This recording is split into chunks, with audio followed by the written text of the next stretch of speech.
Itong putang inang to ang pinakamatipid sa buong kalawakan.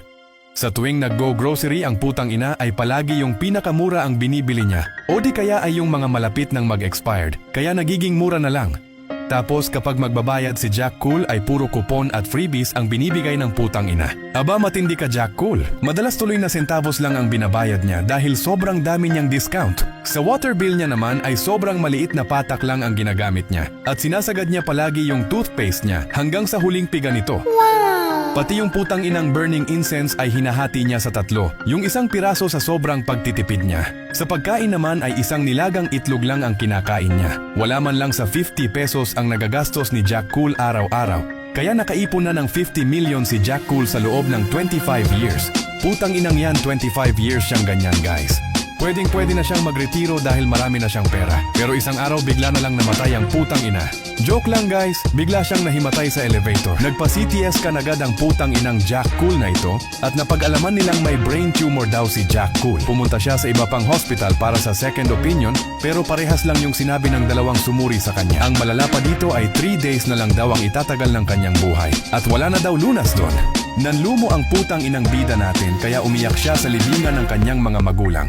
Tapos putang inang yun nga, winidraw na niya lahat ng kanyang pera sa bangko. Tinawag niya yung mga kaibigan niya at nagbook sila ng sobrang mahal ng hotel at tumikim sila ng pinakamamahaling mga pagkain na hindi pa nila natikman sa buong buhay nila. Bumili din siya ng sobrang mahal na sasakyan para may magamit siya bago ang araw ng kanyang pamamaalam.